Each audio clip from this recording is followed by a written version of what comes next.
અષાઢ સુદ બીજ છે, શુક્રવાર છે, તારીખ 27/6/2025 વર્ષ છે. થોડું ગહન છે. વચનામૃત એટલું સરળ નથી. આ તો અનુભવ સિદ્ધ વચનામૃત છે ને, જેને જેટલો અનુભવ હોય તેટલું જ. આપણે પણ જેટલો અનુભવ હોય તેટલું જ ભજન કરીએ. આપણે માનો કે તમે ભજન કરો જ છો અને તમારા કરતાં ઓછું ભજન કરતા હશે. સવારે પૂજા થઈ જાય અને 5 માળા થઈ જાય એટલે આખો દિવસ પૂરો થઈ ગયો. આ એ ભજન તો કરે જ છે ને, મહિમા તો છે જ. એ એમ જાણે છે કે ભગવાન છે અને આપણા ઈષ્ટદેવ ભગવાન છે. પછી આ કથા વાર્તા સાંભળીએ પછી આપણે એમ ખબર પડે, ઓહો, જેની ઉપાસના કરું છું તે તો કેવા છે એમ. મહારાજ કે અહીંયા સમુદ્રનું દૃષ્ટાંત આપ્યું. કીડીએ પાણી પીએ, ચકલુએ પાણી પીએ, સમડાએ પાણી પીએ, સિંચણાએ પાણી પીએ. આ બધા પીએ જ છે ને પાણી. અનળ પક્ષીએ પાણી પીએ અને ગરુડે પાણી પીએ. આ બધા જેટલા જેટલા મોટા પાડો ભેંસ જાય પણ જેટલી જેટલી સામર્થ્ય એટલું પાણી ખેંચે. બીજું શું કરી શકે? ત્યારે પાણી એની તાકાત પ્રમાણે કીડીને કંઈ આ ઢમ ભર્યો છે, પી જાય તો પી જાય. હાથી પી જાય, એનામાં એટલી તાકાત છે. તેમ જે હાથી જેવા ભક્તજન છે, ગરુડ જેવા ભક્તજન છે, અનળ જેવા ભક્તજન છે, એ તો મહારાજ કે બહુ મોટી ઉપાસનાવાળા છે. એને બધા દ્રષ્ટાંત આપ્યા. આકાશમાં મહારાજ કહે છે ચકલો ઉડે છે. ઉડે ને, પતંગીઓ આકાશમાં જ ઉડે, ચકલું આકાશમાં ઉડે, સમડા આકાશમાં ઉડે, સિંચણા આકાશમાં ઉડે, ગરુડ પક્ષી આકાશમાં છે, અનળ પક્ષી આકાશમાં છે. આ બધા આકાશમાં જ છે. એને આ તો કૂપ મંડક જેવું છે. જ્યાં સુધી શરૂઆતમાં એક કૂવાનો દેડકો, ત્યાં સમુદ્રનો દેડકો, ત્યાંથી મોટા તળાવ સરોવરનો દેડકો કૂવામાં પડી ગયો. હવે એને શું ખાવું હશે ખબર નહીં, અંદર એને મોજ માણવા ગયો. પછી પહેલો કે તું ચોથી આવે છે, તારી જગ્યા આટલી મારા જેટલી મોટી તો ન હોય ને. અલ્યા ભાઈ, તારી શું ગણતરી, મારે તો આમ નજર ન. અરે હોતું હશે કૂદકો મારીને કે આટલી? અરે ના ના, આખો કૂવો ફરી આવ્યો આટલી? તો કે ના ના. ખીજાણો, મારાથી મોટું સ્થાન તને હોય જ નહીં. ત્યારે મોટામાં મોટી જગ્યા આ છે. એ કૂવામાં રહે છે તો કૂવાનું દેડકું કૂવાનો મહિમા સમજે, બીજું શું સમજી શકે? તેમ ગ્રસ્તાશ્રમમાં રહેનારા માણસો ગ્રસ્તાશ્રમનો મહિમા સમજે. છોકરા, પત્ની, ઘર, મિલકત, પૈસા, પૈસાથી જ થાય બધું. પૈસા આગળ શું થાય? પૈસાથી જ થાય. પૈસા હશે તો દવા થશે, પૈસા હશે તો મકાન બનાવાશે, પૈસા હશે તો દુકાન બનાવાશે. પણ એ મૂર્ખને ખબર નથી કે એ પૈસા એમને પડ્યા હશે ને જ્યારે પેટમાં દર્દ થશે, શરીરમાં દર્દ થશે, ત્યારે ડૉક્ટરોએ કામ નહીં કરે, કોઈ કામ નહીં કરી શકે.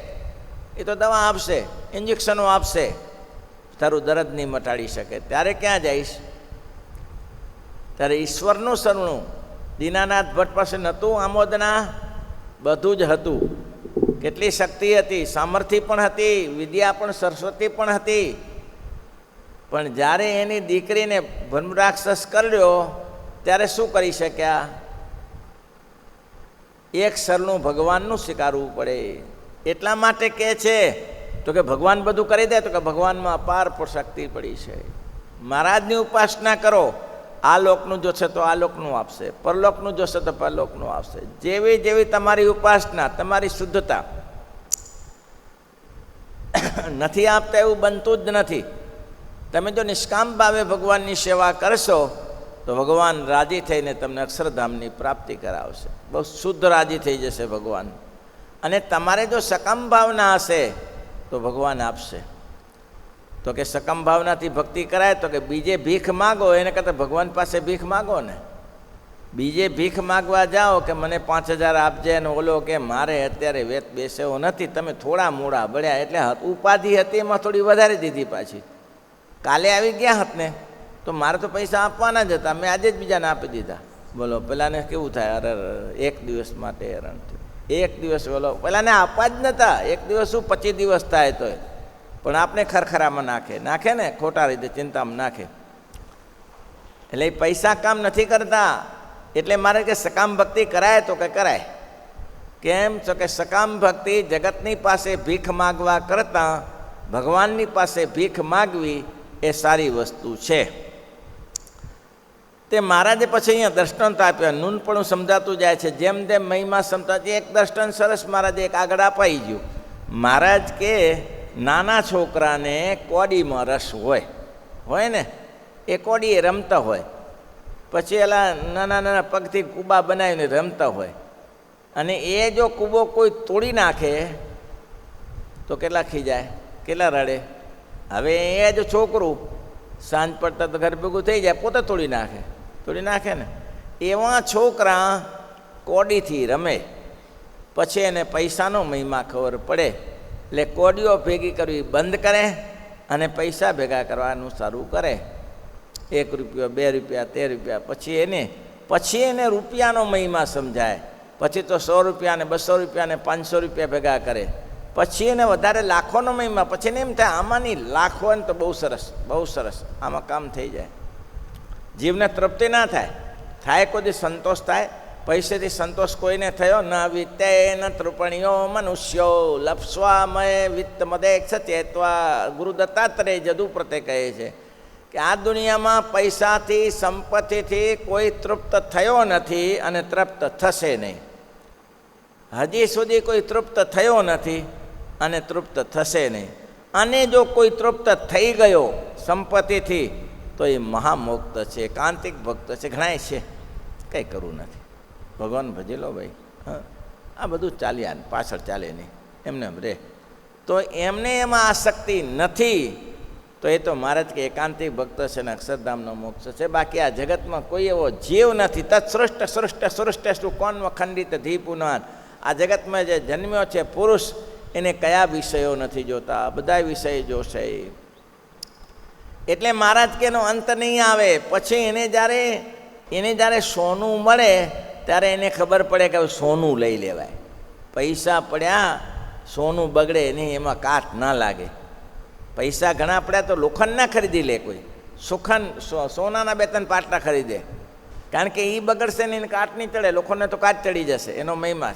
પછી એને આગળ ખબર પડે તો મણીઓ ખરીદી લે કે આ પિત્તળ તો, સોનું તો બરાબર છે પણ હોય તો સારું. પછી એને આગળ ખબર પ્લેટિનિયમ ખરીદી લે. જેમ જેમ વહીમાં વધારે સમજતો ગયો આર્થિક સંપત્તિનો, તેમ ચેન્જીસ થતું ગયું ને, તેમ આટલું ચેન્જીસ કરવાનું છે. એને જેવો ભગવાનનો મહિમા સમજાતો જાય પછી શું કરે, આ જગતમાં લોચામાં ક્યાં પડીએ, એના કરતાં ભગવાન સંબંધી કામ કરીએ. ભાઈ ભગવાન સંબંધી કામ કરે પછી એને એમ લાગે કે ઓહો આ સંતો ક્યાં મળે એવા છે. મેં તો ફરીને જોયું કે એવા સાધુ નથી. પછી સંતોનો સમાગમ કરવા લાગે. એટલે સંતોએ ભગવાનનો મહિમા સમજાવે કે આ ભગવાન છે, પુરુષોત્તમ નારાયણ છે. એમ કરતાં એને આ જગતની વાસના ઓછી થઈ જાય અને ભગવાત્માનું ચિત્ત ચોંટી જાય છે. અને પછી કહે છે કે શુદ્ધ પ્રકૃતિ પુરુષની પેઠે તેથી દિગ ઉપાસના કરનારા ભક્ત તો અનળ પક્ષી જેવા, અક્ષરધામમાં રહેનારા મહા અક્ષર મુક્ત તેની પેઠે ઉપાસના કરે ગરુડ જેવા છે. અને સર્વે ભક્ત જેમ વધુ સામર્થ્ય પામતા ગયા તેમ ભગવાનનો મહિમા વધુ જાણતા ગયા. જુઓ, સર્વે ભક્ત જેમ વધુ સામર્થ્યને પામતા ગયા તેમ ભગવાનનો મહિમા વધુ સમજતા ગયા. જેમ વધુ સામર્થ્યને પામ ગયા તેમ ભગવાનની વિશે સ્વામી સેવકનો પાણો ભાત નાતો રહ્યો. એ કેમ રહે? સ્વામી સેવકનો નાતો રહ્યો. પોતે એવો તેજસ્વી થયો, પોતે લોકોના સંકલ્પ કરી શકે છે. એટલું જ નહીં, વડોદરામાં જ્યારે તેના એલેક્ઝાન્ડરને દર્શન આપ્યા ભગવાન સ્વામિનારાયણે, બહુ કટાકટીના ખેલમાંથી વડોદરામાંથી નીકળી ગયા. તેના દીવાનને ભગવાનને પકડવા હતા. એટલે ભગવાને ગરુડ ઉપર બેસાડ્યા. શું હાથી ઉપર બેસાડીને, રાજાને તો બહુ માન હતું સયાજીરાવ સરકારને, એટલે બહુ જાવો જલાલીથી મૂક્યા શોભાથી. પણ વજીરને અને મંત્રીને એમ હતું, મૂર્ખ હતો, એને કહ્યું કે આને છોડવા નથી, અત્યારે તો રાજાના હકુમતમાં છે એટલે મારે કરી નહીં શકાય, પણ જ્યારે ગામ છાણી જશે ત્યારે ક્યાં જશે, ત્યારે હું પકડીશ અને જેલ ભેગા કરી દઈશ, આવો ઈરાદો હતો. તો પછી ભગવાન શ્રી હરિ તરત જ ઘોડી ઉપર બેસી ગયા. મહારાજ પહેલેથી જ વ્યવસ્થા કરી ઘોડી રાખજો, કોઈ ખબર ના પડે ને ઘોડી ઉપર બેસી ગયા. પણ ત્યાં જ એનો બંગલો હતો એલેક્ઝાન્ડરનો. તો એલેક્ઝાન્ડરને દર્શન આપીને કહ્યું કે તારી પત્નીને કહેજે આ દીવાનને હરખો કરે. બોલો, આટલું કહેતા ગયા અને ભગવાન ત્યાં સદૃશ્ય થઈ ગયા. પછી એની પત્નીએ કહ્યું કે આ સ્વામિનારાયણ ભગવાન તો ઘોડી સહિત મને અહીંયા ધાબા ઉપર દર્શન આપ્યા. ઘોડી સહિત? તો કે હા, એ તો ભગવાન સિવાય કોઈ સામર્થ્ય નથી. તો કે જે હોય તેને મને આટલું કહી ગયા, દીવાનને જરા પાઠ ભણાવજો. સારું કે પછી એનો દીકરો ખોવાય. તો એ વાત હું એ કરું છું કે કેટલી સામર્થ્યને પામે છે. પછી એનો દીકરો ખોવાઈ ગયો હતો. કોનો? આ એલેક્ઝાન્ડરનો. એટલે કીધું મારો દીકરો, એટલે બધા નાથ ભક્ત અને બધા હતા એને પછી મળ્યા કે ભાઈ ભગવાન સ્વામિનારાયણનું સામર્થ્ય તો મેં જાણ્યું કે એ દીવાન કંઈ કરી ન શક્યો, અને મહારાજ મારા ધાબુ પર મારી પત્નીને દર્શન આપીને કહ્યું કે આને જરા પાઠ ભણાવજો. હું તો એનો પાઠ તો ભણાવીશ, પણ મારે અત્યારે તકલીફ છે. એ પાછા ફર્યા ને નાથ ભક્તને બધા મહારાજને વડાવીને. તો કામ શું છે? તો કે મારો 6 મહિના થયા દીકરો ખોવાઈ ગયો છે, હવે હાથ આવતો નથી. તો સ્વામિનારાયણ ભગવાનને પૂછો, આ તાકાત છે તો કહેશે ને? તો કે એમાં સ્વામિનારાયણ ભગવાનને કહેવા જેવું નથી, તો અમે કરી દઈશું. તો તમે તો કે એ સામર્થ્ય કેટલી, ઈશ્વરની સામર્થ્ય પામવી એ બહુ કઠિન છે. તો એ તમે કરી દઈશું. શું તકલીફ છે કહો? તો કેટલા દિવસથી દીકરો ફરવા જાત્રાએ ગયો તો પાછો નથી આવ્યો. તો નાથ ભગતે એમ કહ્યું કે એ દીકરો અત્યારે લખનઉની જેલમાં છે. લખનઉની જેલમાં છે અને ત્યાંથી એને સ્વામિનારાયણ ભગવાને ત્યાંના રાજાને દર્શન આપીને એમ કહ્યું છે કે આને તાત્કાલિક છૂટો કરી દેજો, એટલે તેને સન્માન સહિત કાલે તમને એને વડાવી દેશે, ચિંતા કરતા નહીં. અને નિયમ પ્રમાણે 15 દિવસમાં તમારે ઘેર આવી જશે. છોકરો આવી ગયો પછી કેટલું દીવાનને એને માન થાય. પછી પ્રધાનને છોડે સીધો કર્યા વગર. એને તો સત્તા હતી કમિશનરની, એ છોડે નહીં. પણ કહેવાનું એટલું કે સામર્થ્ય કરીને ને કેવી રીતે થયું? આ સામર્થ્ય ભગવાનની ઉપાસના કરીને ને, ભગવાનની દ્રઢ ઉપાસના પુરુષોત્તમ પાડું જેમ જેમ જાણતા ગયા તેમ સામર્થ્ય પામતા ગયા. આ મોટા મોટા મહર્ષિઓ થઈ ગયા, એની સામર્થ્ય કઈ હતી? આ ભગવાનની ઉપાસનાની સામર્થ્ય હતી. પછી કૃષ્ણ ઉપાસક હોય, રામ ઉપાસક હોય, શિવ ઉપાસક હોય, જે હોય, પણ એ સામર્થ્ય પામ્યા ક્યાંથી? ભગવાનના સ્વરૂપમાંથી પામ્યા. એટલે અહીંયા આગળ દ્રષ્ટાંત આપ્યું કે પહેલે તો જીવ ખદ્યોત જેવો હોય. ખદ્યોત સમજો છો? ખદ્યોત યુગનું આજ્ઞા જેમ. હા, આજ્ઞા. પહેલી તો જીવની તાકાત આજ્ઞા જે ટમટમિયા થતા હોય. આ ચોમાસામાં પૂછડેથી આવા લાઈટ થાય, વિદેશમાં વધારે પડતા હોય છે, આખું છવાઈ જતું હોય છે. આપણે ગુરુકુળમાં ચારે બાજુ આજ્ઞા છવાઈ જતા હોય. એટલે પહેલી તો તાકાત કેટલી હોય? તો કે આજ્ઞા જેટલી હોય એટલી સામર્થ્ય. 5 માળા કરતો એમાં શું આવે? 5 માળા કરતો એમાં કેટલી તાકાત આવે? એટલી જ માળા આવે. પૂજા કરે ને માળા કરે, આજ્ઞા જેવો હોય. પછી એના કરતી આગળ વધે, એને એમ થાય ઓહો હો ભજન કરી લેવા જેવું છે. પછી તો દીવા જેવી તાકાત માને. પછી એને ખબર પડે કે આટલું જ છે, તો કે હા આના કરતાં વધારે છે. પછી વધારે ઉપાસના કરવા લાગે એટલે મહારાજ કે કેવો થાય? મસાલ જેવો થાય. મસાલ ઓલાય તો મોટું વાવાઝોડું આવે તો ઓલાઈ જાય, દીવો તો ફૂંકથી ઓલાઈ જાય, ને ટાગ્યાની તો આગળની તો તાકાતે શું? તો મસાલ જેવો થાય. પછી મહારાજ કે આગળ વધે, મસાલથી આગળ વધે. જેમ જેમ ઉપાસના કરે તેમ. તો કોનો જેવો થાય? દાવાનળ જેવો થાય. દાવાનળ અગ્નિમાં રહે, એને કોઈ ઓલાવી શકે? પણ જો વધારે વરસાદ પડી જાય તો એને પણ ઓલાવી શકે. ધડામાર વરસાદ પડે તો આખા જંગલને ઠારી નાખે. આવું છે, એવું મહારાજના વખતમાં ઘણું બન્યું છે. જંગલને પણ ઠારી નાખે. તો એની એટલી ઉપાસના છે, એટલી સામર્થ્ય છે. આટલી ઉપાસના કરીને પછી મહારાજ કે એના કરતાં આગળ વધે તો વીજળીના અગ્નિ જેવો થાય. વીજળીનો અગ્નિ પાણીથી ઓલાઈ જાય કે ના ઓલાય? વરસાદે ધોધમાર પાણી પડે તો વીજળીનો અગ્નિ ઓલાય કે ના ઓલાય? ત્યાં કોણ ભડકા કરે છે? ત્યાં કોઈ દિવાસળી ચાંપવા જાય છે?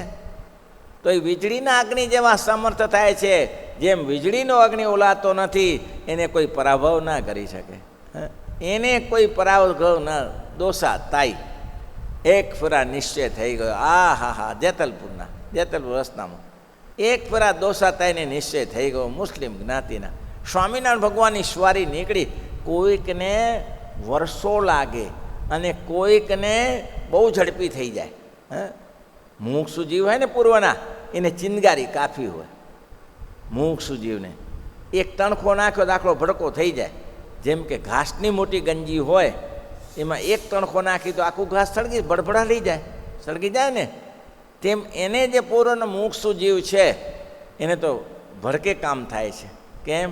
તો કે તાત્કાલિક કામ થઈ જાય છે. જેવી જેવી સામર્થ્ય, વીજળીનો અગ્નિ કોઈ દિવસ ઓલાય નહીં. ઓલાય વીજળીનો અગ્નિ?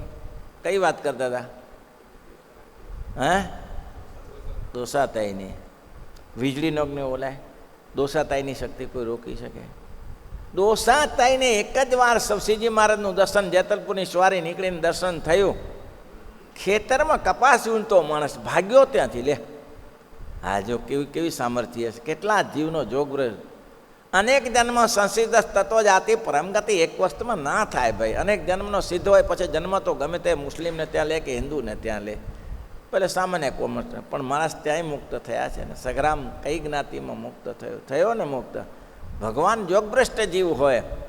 દોસાતાઈ સ્વામિનારાયણ ભગવાનના સમાચાર પૂછીને નવા વાસમાં મળવા માટે આવ્યો અને કંઠી બેરીને આશ્રિત થયો. મહારાજનું સ્વામિનારાયણ સ્વામિનારાયણ સ્વામિનારાયણ સ્વામિનારાયણ સ્વામિનારાયણ આવું ઊંચેથી ભજન કરે.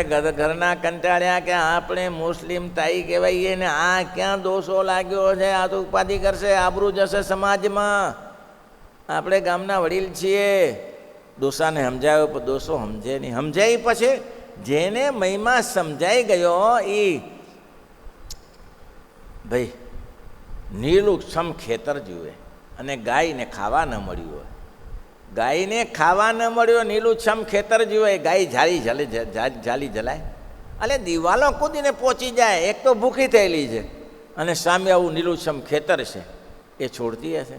એક તો પુરુષોત્તમ નારાયણનો મહિમા જાણ્યો છે અને આ ભગવાનની હાજરી પ્રત્યક્ષ છે, એ છોડતો હશે? સ્વામિનારાયણ સ્વામિનારાયણ. ઘરના કંટાળ્યા, એટલે આ છોડ તો કે સ્વામિનારાયણ સ્વામિનારાયણ સ્વામિનારાયણ. ઘરમાં પૂરી દીધો તો ઊંચેથી સ્વામિનારાયણ સ્વામિનારાયણ સ્વામિનારાયણ. એથી દિવાલ ખોલીને હાલ્યો ગયો. લ્યો, દિવાલ છોડીને હાલ્યો ગયો. વળી ક્યાંથી મળ્યા? ક્યાંથી? ધોળકાથી મળ્યા. વળી પકડી લાયા. હવે મૂર્ખાને ખબર ન પડે, એના વડીલોને કે આવી સામર્થ્ય ન હોય. ધોળકાથી મળ્યા, પાછા લાયા. ઓસરીમ બેસીને સ્વામિનારાયણ સ્વામિનારાયણ સામે કે લોકો કે હવે નહીં ઠેકાણું પડે અને કામ કરો, ધોકેવારી કરો. ધોઈ નાખ્યો સ્વામિનારાયણ સ્વામિનારાયણ ને કંઈ આવ્યું નહીં. પછી તો એવા કંટાળ્યા તળાવ પાણીમાં નાખી દીધું ફેંકીને. પાછું ઘરે આવીને ઉભો રહ્યું, સ્વામિનારાયણ સ્વામી. લે કે આ માણસ છે કે શું છે? પાણીમાં નાખ્યો, આટલા સમુદ્રમાં ફેંક્યા પછી પાછો આવી ગયો. કેમ, શું છે? પણ જુઓ તો ખરા, બુદ્ધિ તો જુઓ. બુદ્ધિના લટને સમજાય નહીં કામ થાય કેમ? મોટા ટેકરા ઉપર ચડીને ઘા કર્યો. નીચે આવીને પાછો ઘરે આવીને કે સ્વામિનારાયણ સ્વામિનારાયણ. પછી તો એવા કંટાળ્યા દોસાતાઈના વડીલો. આહા, મોટો ખાડો ખોદ્યો 25 ફૂટનો અને એમાં નાખ્યો દોસાતાઈને.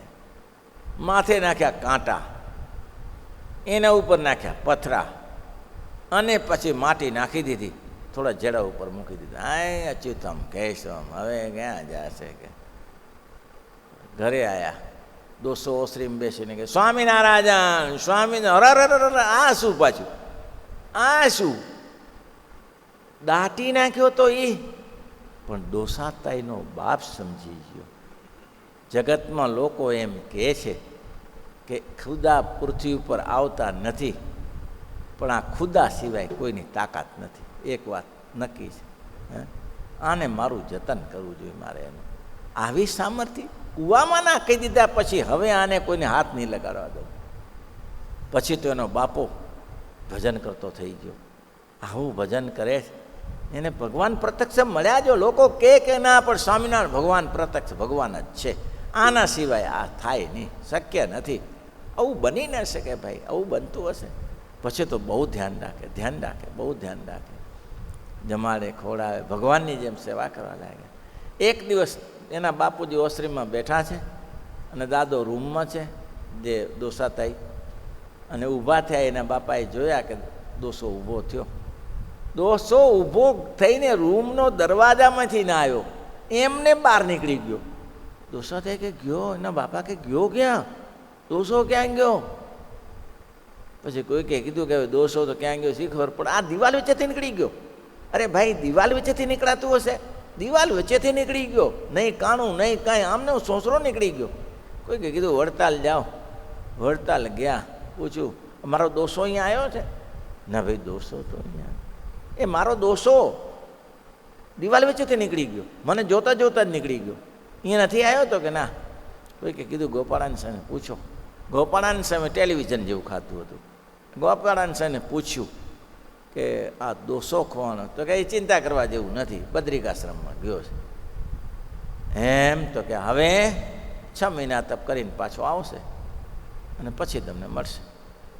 એનો બાપો કે ઓહો, મારે ઘરે આ મુક્ત પોસાય? કેવો મહિમા સમજાણો, આ મુક્ત પોસાય? સામર્થ્ય કેવી? મહારાજ કે કેવી સામર્થ્ય? વળવાના વીજળી જેવી સામર્થ્ય અટકે, પ્રલય કાળના અગ્નિ જેવી સામર્થ્ય આવે. મહારાજ કે પાછો પડતો હશે.